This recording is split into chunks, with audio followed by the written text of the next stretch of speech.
It's been known for a long time that banging your head over and over and over and over again can be a bad thing. Why are you bashing your head into a 300-pound lineman? Your brain is sponge cake floating in a bone bucket.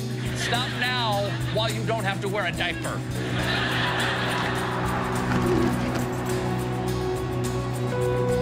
Members of the committee, this Friday night, over 1 million kids will take to the football field.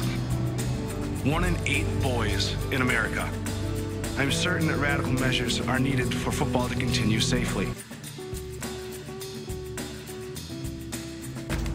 In an impact lasting just 15 milliseconds, a player's head, on average, experiences almost 100 Gs of force. And collisions on special teams can result in forces of up to 190 Gs. The brain is elastic. It's like a jello mold, and it wiggles around. In a concussion, your brain changes shape very quickly. A really sensitive area of the brain is the white matter, where all these nerve fibers travel from one part of your brain to another, allowing your brain to communicate.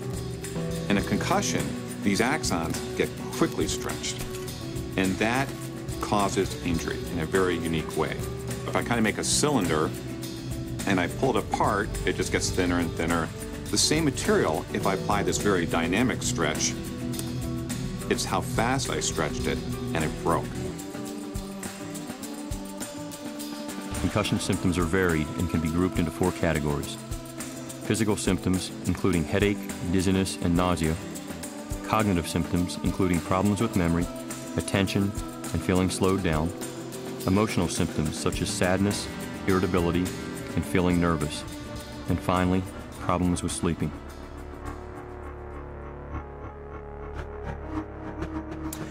In fact, more than 4 million people sustain a concussion every year, and these data are just among kids under 14 who were seen in emergency rooms. And so when kids sustain a concussion, we talk about them getting dinged. But kids are more vulnerable to brain injury. In fact, high school athletes are 3 times more likely to sustain catastrophic injuries relative even to their college-age peers, and it takes them longer to return to a symptom-free baseline. After that first injury, their risk for second injury is exponentially greater.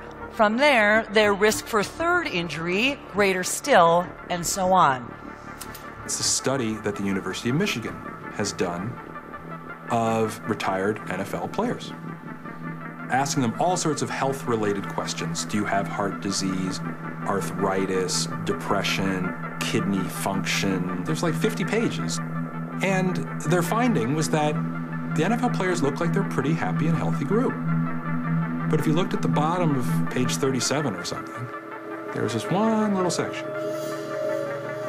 And it talked about how they had asked, have you been diagnosed by a physician as having Alzheimer's disease or other memory-related disease? And there were the rates. From age 30 to 49, 1.9% had said yes. So it was 19 times that of the national population.